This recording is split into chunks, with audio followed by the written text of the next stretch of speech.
at a time when the attacks on black people and our conditions of life are growing increasingly sharper. Yes. These conditions are a major factor in shaping the repressive and fascist direction of the U.S. economy, the state, and the society. Of the highest disregard by the U.S. government and the capitalist corporate rulers for basic human rights, like Katrina and its aftermath, does not build confidence among the black masses about the black power that many of us claim that we have to win demands for reparations and national liberation. Black people want to know what kind of society revolutionary change seeks to build, and want and need to be organized to exercise transformative power as our expression of self-determination. You know, we have all kinds of priorities that pull on us, but the priority to convene so we can constitute a force to mobilize the breadth and depth of our people as a real social force has not been deemed as a priority. We recognize that there are different views among black activists about the black liberation movement. We are hopeful that we don't use this time to bring old and stale arguments from another period to this new period that we must find ways to unify with and understand how to deal with contradictions among ourselves.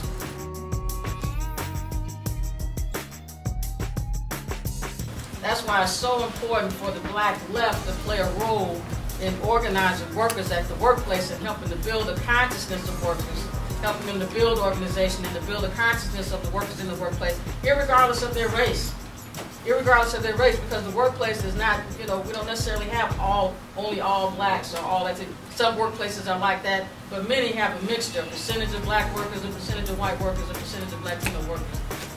The city of Detroit, we consider to be the epicenter of the economic crisis that has inflicted not only the United States, but in fact it's a worldwide international crisis that is unprecedented since the years of the Great Depression of the 1930s and early 1940s. Here in the city of Detroit, we have the highest unemployment rate of any other urban area in the United States. We also have one of the highest foreclosure rates of any other urban area in the United States. We have a complete onslaught on public institutions. Public education is being systematically privatized and charterized here in the city of Detroit. Also, attacks on the public sector are moving with rapid speed. And then we also have to really look at the issue of unemployment, because young people in our cities are bearing the brunt of unemployment. In Washington, D.C., 50% of the young people are unemployed. That's right. You're here from D.C. All right. And so if we're gonna speak and organize with young people, we have to speak to issues that speak to them. Right.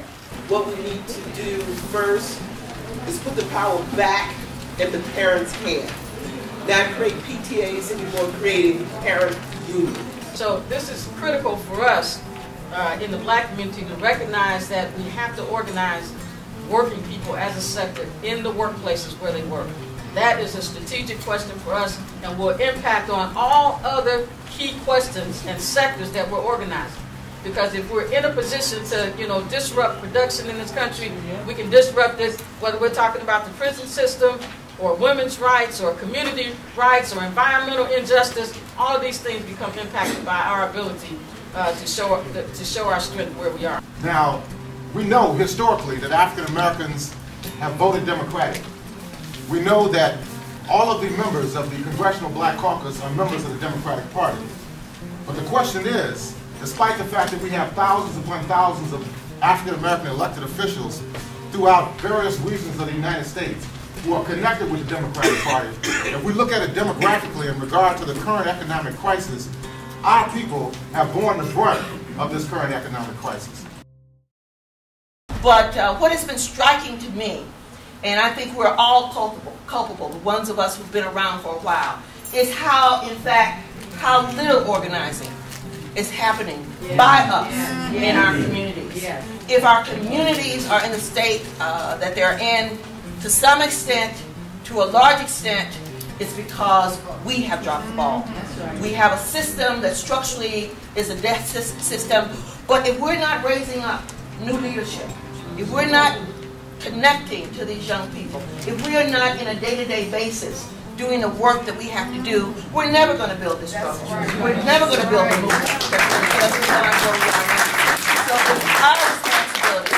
It's on our shoulders to do this. Also, the role of youth is essential. We have to make a concerted effort to recruit and do political education among our young people in this country. We have to be on the campuses. We have to be in the communities to bring this message of unity and revolutionary politics to our youth. On my way to my assigned topic, that women of color generally, African women in particular, have for a number of years been the largest, fastest growing segment of the prison population. And that has meant, contributed to the destruction and dismantling of our community, because as much as we like to think we might be a patriarchal people, we really are matriarchal. And as unfortunate as it is, when a brother gets locked down, that's a brother, and yes, the family is there to support. But when a sister gets locked down, the kids go one way, and the elders go the other way, and what support system is there for the brother is not there for the mother. So let me just say that while the spectrum ranges from the Kimba Smith situations where she becomes the mule that gets the time for his drugs, to the rare instances where the sister is her own entrepreneur, and they are rare. In fact, it's so rare that it makes the news when it happens. To instances, and with greater frequencies, where sisters are being prosecuted and incarcerated for food stamp fraud, for other kinds of public benefits. Is the question of pensions being attacked. We know that the pension system was attacked across the country and has almost been eliminated from the private sector. And now everything is moved, shifted over to these so-called 401ks and all of that. Well, in the black community, you know, as we age, we're totally dependent on having a pension.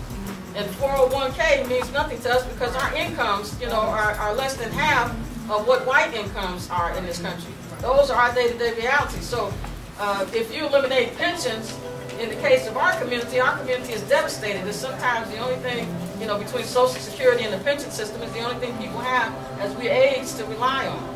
But now they're eliminating that, so there's a direct attack now in the public sector saying these public sector workers got nothing. You're greedy, you're taking all of this, you're making these cities have to pay into your pension program. When these type of questions come up, when we hear them being talked about in the abstract, we don't know that they are directly impacting on us sometimes in the black community and affecting us, you know, in a more profound way than any other sector.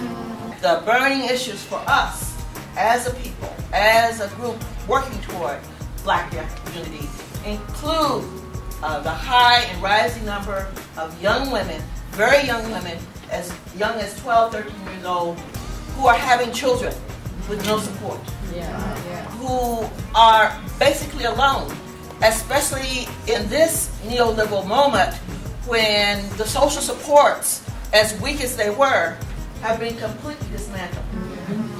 We have families, I've been here for close to 10 days now, and my brother can speak to that, who are actually living on these streets. They're trying to raise children on these streets. And so it's a matter of survival